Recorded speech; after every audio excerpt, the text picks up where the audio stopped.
S3 akan mempresentasikan biografi B.J. Habibie.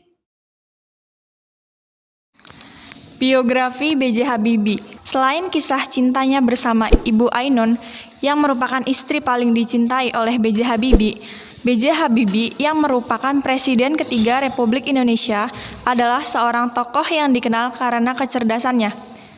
Beliau pernah studi teknik penerbangan dan spesialisasi konstruksi pesawat terbang yang berhasil juga merakit pesawat Indonesia pada masa itu. Untuk lebih lengkapnya, simak biografi B.J. Habibie berikut ini. Nama lengkap Profesor Dr. Haji Baharudin Yusuf Habibie. Nama populer B.J. Habibie. Istri Hasri Ainun Besari. Tempat tanggal lahir Parepare 25 Juni 1936. Masa penjabat Presiden 21 Mei 1998 sampai 20 Oktober 1999. Pendidikan SMAK Dago Bandung, Institut Teknologi Bandung ITB. RWTH Aceh, anak Ilham Akbar Thorik Kemal. Baharudin Yusuf Habibie merupakan nama lengkap dari B.J. Habibie. Beliau lahir pada 25 Juni 1936 di kota Parepare, Sulawesi Selatan. Presiden ketiga Indonesia ini penuh pendidikan SMA di SMK Dago, Kota Bandung pada tahun 1954. Ia kemudian melanjutkan pendidikan di ITB, Institut Teknologi Bandung. Namun, hanya beberapa bulan di ITB, kemudian ia memutuskan untuk mengikuti jejak teman-temannya untuk bersekolah di Jerman. Namun, berbeda dengan lainnya, ia tidak menggunakan beasiswa dari materi pendidikan dan kebudayaan untuk melanjutkan kuliahnya di Jerman, melainkan dengan menggunakan biaya sendiri dari ibunya yaitu R.A. Tutimarini Puspowardojo. Mengingat pesan Bung Karno tentang pentingnya penguasaan teknologi yang berwawasan nasional, yaitu teknologi maritim dan teknologi dirgantara, di kalangan Indonesia waktu itu masih berkembang, akhirnya B.J. Habibie diberi kesempatan belajar di Jerman. Kehidupan kuliah di Jerman, pendidikan yang ditempuh B.J. Habibie di luar negeri bukan pendidikan kursus kilat, akan tetapi merupakan sekolah bertahun-tahun sambil kerja praktek. Sejak awal, Habibie memang tertarik dengan how to build commercial aircraft bagi rakyat Indonesia yang menjadi ide Soekarno di masa jabatannya. Dari sana kemudian muncul perusahaan-perusahaan strategis, ada PT PAL dan salah satunya IPTN. Kemudian ketika B.J. Habibie sampai di Jerman, Habibie punya tekad untuk sungguh-sungguh di perantauan dan harus pulang membawa kesuksesan mengingat jernih payah ibunya dan membiayai kuliah dan kehidupan sehari-harinya. Beberapa tahun kemudian, di tahun 1955 di ASEAN, 99% mahasiswa Indonesia yang belajar di sana diberikan beasiswa penuh.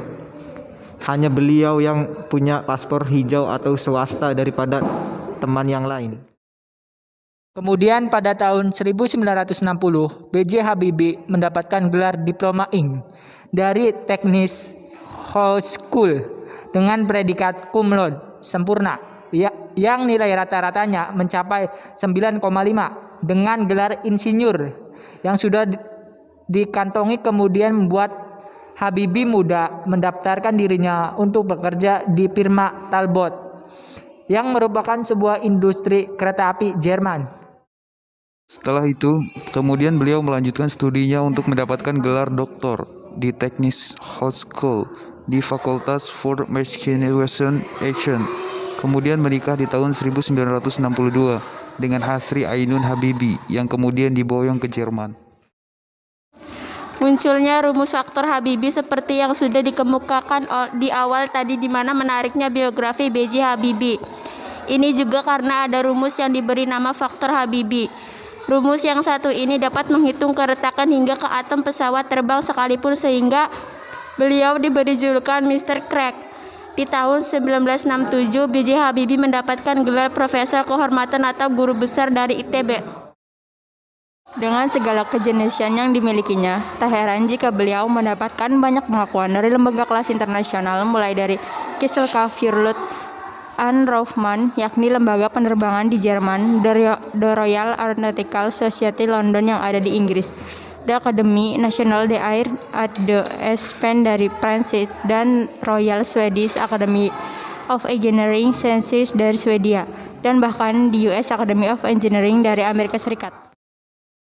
B.J. Habibie juga pernah mendapatkan penghargaan yang amat bergengsi, yaitu Edward Warner Award, Star Award for Karma, di mana penghargaan ini hampir setara penghargaan hadiah Nobel. Langkah dari sang visioner ini memang banyak dikagumi, namun banyak juga yang menjadi kontroversi. Tiap kali B.J. Habibie yang juga peraih penghargaan Theodore van Karman Award yang bergengsi ini mengunjungi Jerman, maka beliau tak pernah luput dari pemberitaan di sana. Jika dilihat lagi, B.J. Habibie hanya kuliah di ITB setahun saja, lalu 10 tahun melanjutkan pendidikannya ke Jerman, lalu bekerja di MBB GmbH Jerman yang merupakan industri penerbangan terkemuka. Kembalinya B.J. Habibie ke Indonesia, di Indonesia sendiri, Habibie kemudian menjabat sebagai Menteri Negara Ristek atau Kepala BPPT selama 20 tahun dan memimpin perusahaan BUMN Industri Strategis selama 10 tahun. Di tahun 1955, dia berhasil memimpin proyek pembuatan pesawat yang diberi nama N250, Gatot Kaca, di mana menjadi pesawat yang dibuat pertama oleh Indonesia. Pesawat yang dirancang oleh B.J. Habibie ini bukanlah pesawat yang dibuat secara asal-asalan, melainkan sudah dipikir dan didesain matang dengan ilmu yang dimiliki oleh B.J. Habibie. Pesawat yang diciptakan ini sudah bisa dibilang mampu terbang tanpa oleng berlebihan, dengan teknologi canggih dan terdepan kala itu, dan bahkan sudah dipersiapkan untuk bisa 30 tahun ke depan. Sekian